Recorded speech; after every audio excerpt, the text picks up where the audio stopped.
Hey everybody, this is Cheryl here doing a review and a cap on the last night of a mid-season preview part 2.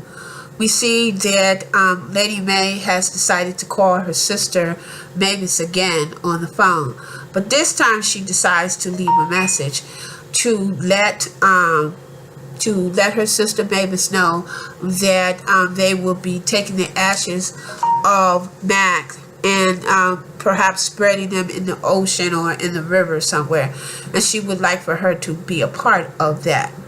She's also this time around take the time out to tell her sister that there's nobody else, it's just me and you, and we basically need to kind of like come together a little bit more than what we really been doing, and we also need to be closer than what we are.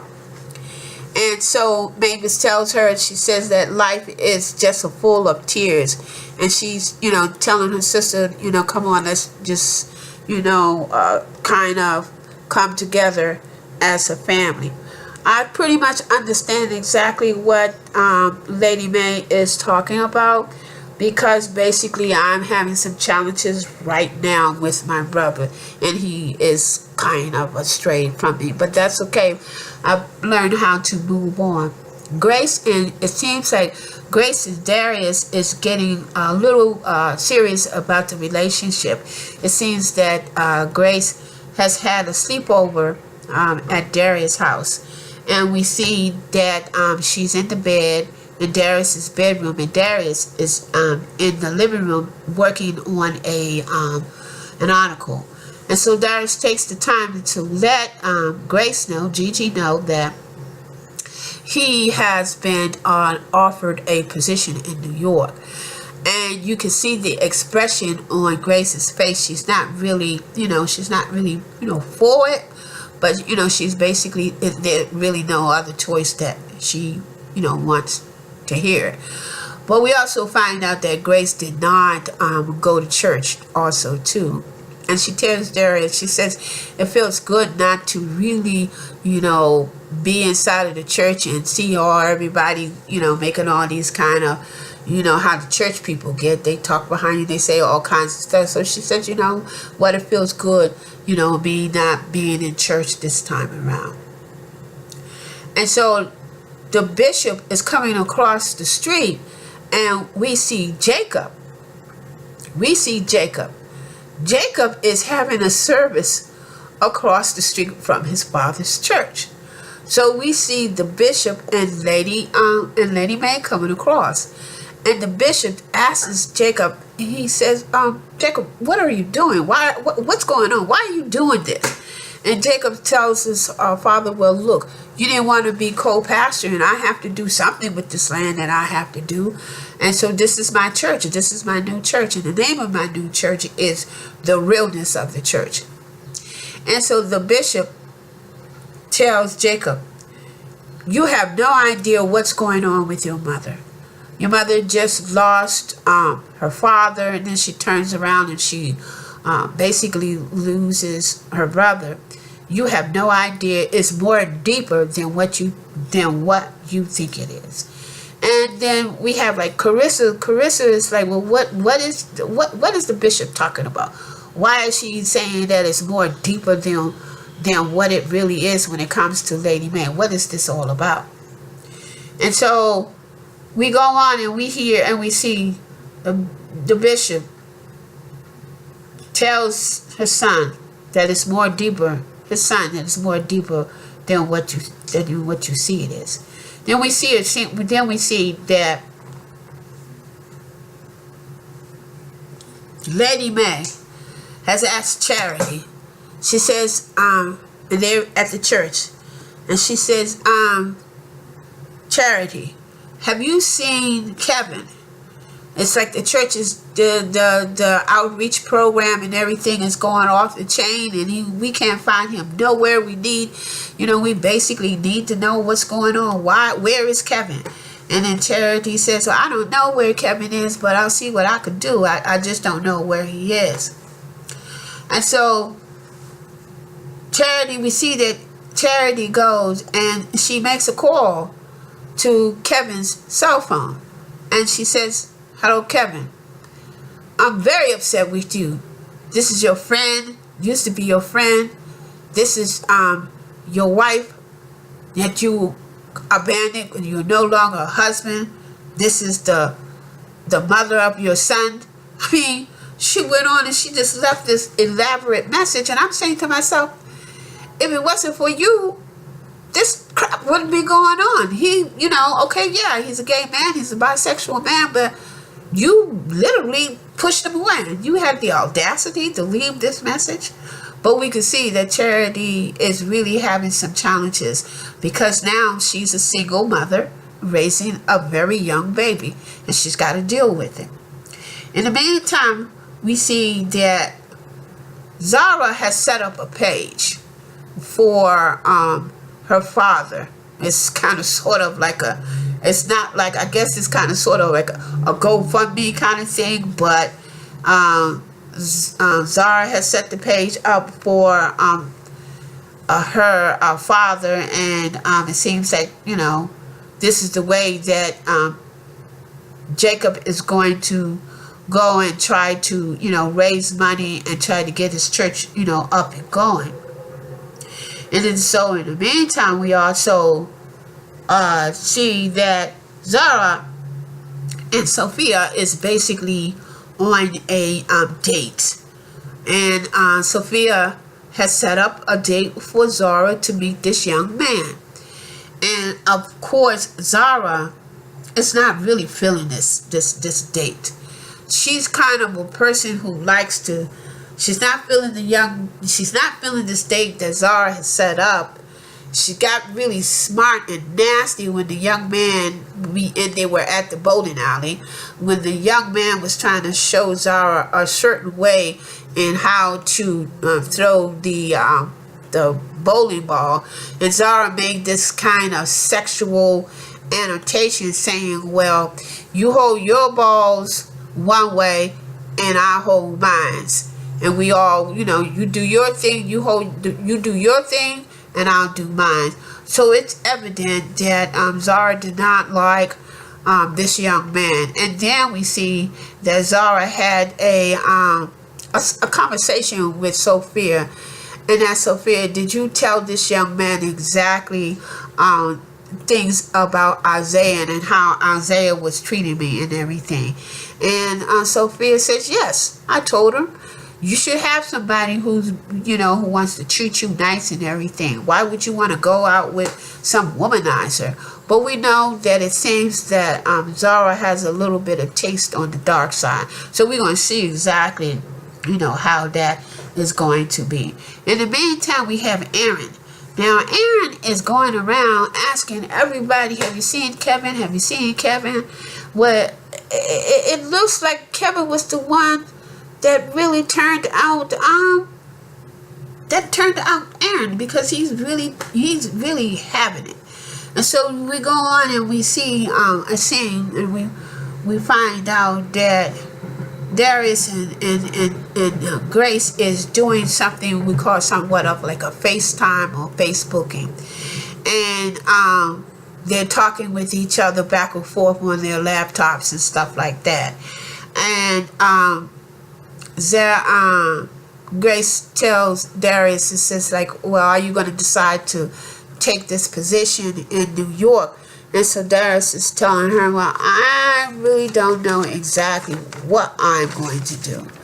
And so we go on and we see that the bishop and Lady Day, they're back at the church. The bishop and Lady Day are having a casual conversation, I guess on a Sunday. And the bishop has asked Lady Day, would you like to go out to lunch and everything after, I find out what's going on with this donor. And so apparently what has happened is that they have a donor that has donated a check for $10,000. And so we don't know exactly who this donor is, but later on we go on and we find out. And so the bishop comes into his office and he sees the secretary, and he asks the secretary, he says, did that $10,000 check clear? And his secretary says, yes, that $10,000 check did clear.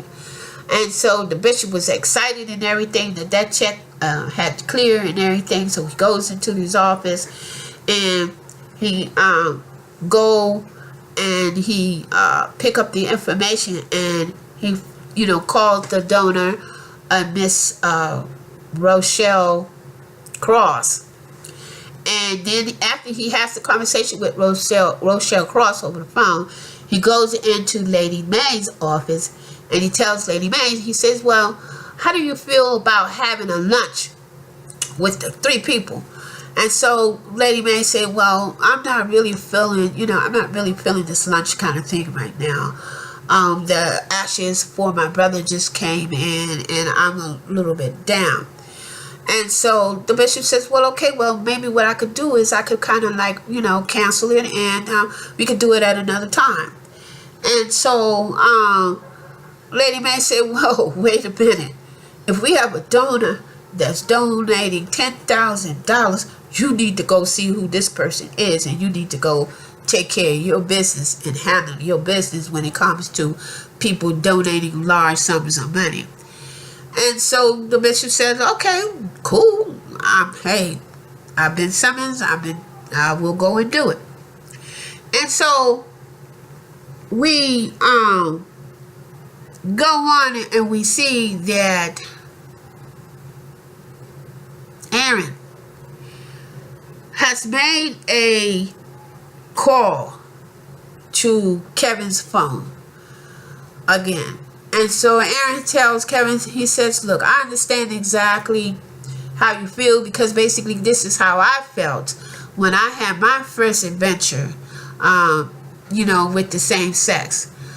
You need to know that Charity is getting ready to hire a PI person to find you, and you need to get in contact with her.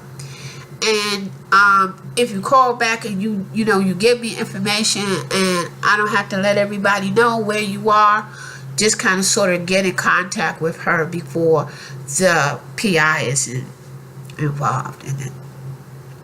In the meantime, we have the bishop, and we meet Miss Cross. Now, let me tell you guys, excuse me, my sinuses. Let me tell you guys, Miss Cross is, I forgot her name, and she's one of the person from Destiny Child or something like this. But Miss Cross is like oozing sexuality. Let me just tell you, she's oozing sexuality. She's flawless. She has on her makeup, and it is just like she's a beautiful woman. And so the bishop says, are you Miss Cross? And she says, yes, I am Miss Cross. It's a pleasure to meet you. And so the bishop asks Miss Cross, she says, Miss Cross, are you hungry and everything? And she says, I would prefer to be called Rochelle. And I said, oh, shit. What's going on, Bishop? I'm saying to myself, oh, what's going on? Something's about to go down. I'm going to take my glasses on this one. Hopefully I can, remember exactly, my notes. And so she says, the bishop says, look, she said, I would prefer to be called Rochelle. And so the bishop goes on and explains to her, and he says to her, he says, Rochelle, he says, with such of a large donation such as yours, you have the permission to basically, do the jet, once a year. And we have this thing we call the Bishop's Round Table, where you get, firsthand of everything that we're basically, going to be doing in Calverton and stuff like that. And so Rochelle tells her, I'm not interested in being at a Bishop's Round Table. She says, the only thing that I'm interested in the round table is the bishop himself. And so, guys, if you had seen this, I'm sure that if you had seen, you all saw this look on the bishop's face. You all saw how all of a sudden all this sweat started popping and protruding off of him. And so Rochelle tells him, look, I have to go to the bathroom and I will be back. And so the bishop sees one of the waiters and he said, check please. And he takes his handkerchiefs out. And he takes his handkerchief out and he's like pushing his face like this. It's because, let me tell you, he knows that it's going to be some issues and challenges with Rochelle. Because Rochelle has already said and already told him what she wanted.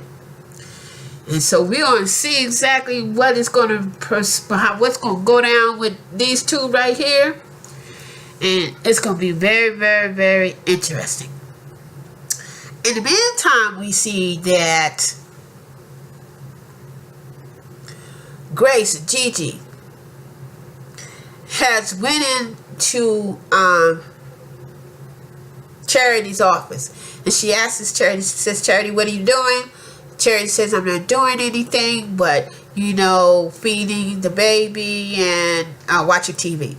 She says, okay, well, look, I want you to basically go with me over to, let's go see what Jacob's doing and everything. And Charity said, well, why are you going over there? And she says, I'm basically going to go over there and see what is the intent and purpose of Jacob and why he is doing what he's doing. And so Charity said, yeah, that would be basically interesting too. So, I appreciate that. In the meantime, we see that Jacob and Zora has checked Jacob's Go Help Me page. And we see that there's $3,100 in there. It seems that with the help of Isaiah has done something to help to generate money going into this Help Me page, this Go whatever. It's almost like a funding page to help people to get started in their new business. And so Zara asks her dad and said, well, what are you going to do with the money and everything? Because Zara is suggesting that, well, hey, you got this thing going. Why don't we buy some equipment so we could keep it going? And so Jacob tells his daughter Zara, no, this is not what we want to do. We want to take this money and we want to feed it and we want to make sure that they get housing and for those who are in need. In the meantime, Carissa is over there on the side looking at, Lord have mercy, I don't know what this is my husband, but I'm not feeling what he's doing. And so we see that Carissa, Jacob, Charity, and Grace and Zara are all at the dinner table and having dinner. And so everything was going down fine and everything until Grace asked Jacob, what is your intention with all of this land that you're doing? And it got nasty, guys. It got nasty to a point where they were doing pretty good, but then, you know how when brothers and sisters get together and they can't really agree, and, one thing leads to another and they start arguing. And then we find out that Grace is trying to bail again. And so Grace is telling Jacob and saying, well, why don't you come back to the church and basically you could be, the co-pastor, co-pastor along with Dad. And Jacob says, oh, hell no, I'm not coming. And then this is when Grace goes off on and tells Jacob, well, Dad needs help. He's sick and everything. We have Chastity flying off, trying to become a singer and everything. And she's a single mom, and and so Grace was basically really going off and really trying to find all the reason why, Jacob should come back come back to the church. And then Carissa told Jacob, she says, I knew it wasn't social. I knew it wasn't social. I knew it was an intent and a purpose of why they came back. Now, you guys know that in Queen Sugar, when the sibling was having some issues and everything, and Hollywood was telling Dollar, look, you need to stay out of it and let these two, let these people work out it. And that's the same way I feel with Carissa. Carissa, you need to stay out of it. It got nothing to do with you. And then Carissa went on and told Grace, if it wasn't for you, we will still have our savings, and we will not be trying to do all of this stuff that your brother is trying to do. And so that's when, the sibling was arguing. And then Charity said, if Jacob takes your position, what are you going to be doing? And then that's when Gigi Grace said, perhaps I'm going to go to New York. I'll go back to New York and everything. And so this is when Charity says, wait a minute. That doesn't make sense. Why are you, whoa, hold up. Nah, this ain't happening. You have responsibilities. You left when you was 18, and now, Jacob and I have basically been here, has done the stuff. We have grew up with Dad and Mom. We have been in the church, and you have been off doing your thing, and we have basically been here doing our thing as far as the church is concerned. And Charity kind of sort of read the riot act to Grace, because she basically really was trying to get out of it. And Charity was not having it. Charity was not having it. She told Grace, it's like, yo, you trying to, now is your responsibility. Now it's time for you to take up the torch. It's time for you to do what you are supposed to be doing. And so we see that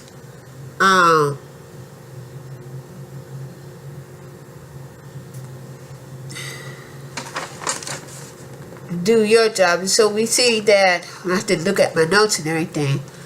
And so we have a conversation. We see Aaron having a conversation with Lady May. And Aaron tells Lady May, he says, look, it's time for me to go. I realized that, you realized that this was supposed to be temporary, and it's time for me to go.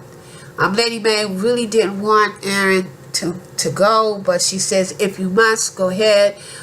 Please give some regards to your father, and tell your father that I said hello. In the meantime, we see that Grace and Darius is together again. But this time we see Darius has a recorder. And see, Grace is basically giving the story, the exclusive story about Man of the Year, which is her Uncle Max, tries to kill, the bishop's daughter, and we find out that he is a predator. So Grace gives the exclusive story to Darius. Now, I told you he was going to get that story. I knew he was going to get that story. And I believe how he got that story is when he told Grace that he was going to be moving to New York. Then, all of a sudden, after Grace is finished telling him exactly what happened and everything, he tells Grace, he says, Grace says, well, when are you getting ready to go to New York? And before you, print this story, could you please let me know so I can at least warn my parents, that, this story is about to come. I don't want them to be caught off guard. And so Darius told Grace that he is not going to be moving to New York. And I'm saying to myself, how quaint. You now have the story, and all of a sudden you decided that you're not going to be moving to New York. I think this is a bunch of crap. I think this is bullshit. I think this was his intent and purpose all the while, is to get that story. And now we see we're at the river. All of the family has come together.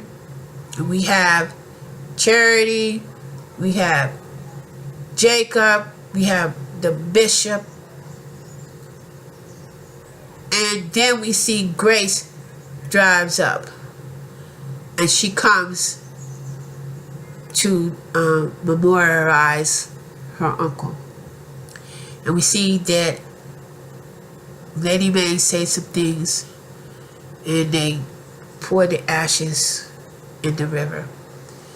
And there you have it, the review and recap of the mid-season premiere night, part 2.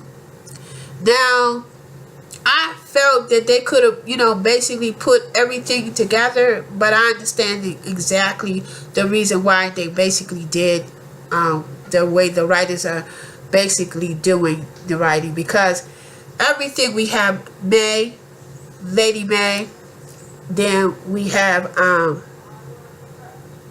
her sister, then we have the storyline of Zora, and it's going to really get nasty, because the Jacob does not know that Isaiah has been abusing his daughter.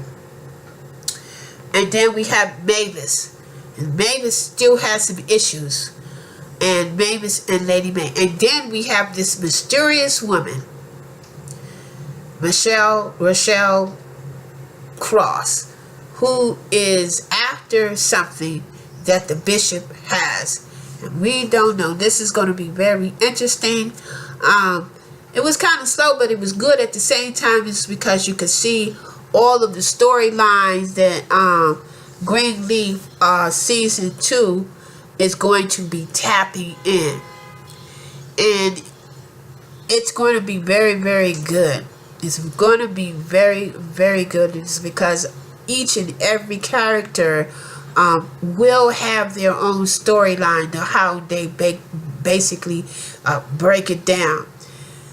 In the meantime, I'm saying this is All Things Cheryl. I'm asking you to click. I'm asking you to hit that notification. I'm asking you to share. And I'm also asking you to have a conversation. Let me know what you think. Am I on the right path? This is my second time doing reviews. I did Queen Sugar, and now I'm doing Greenleaf. In the meantime, this is All Things Cheryl. Take care, and see you next Wednesday for the episodes.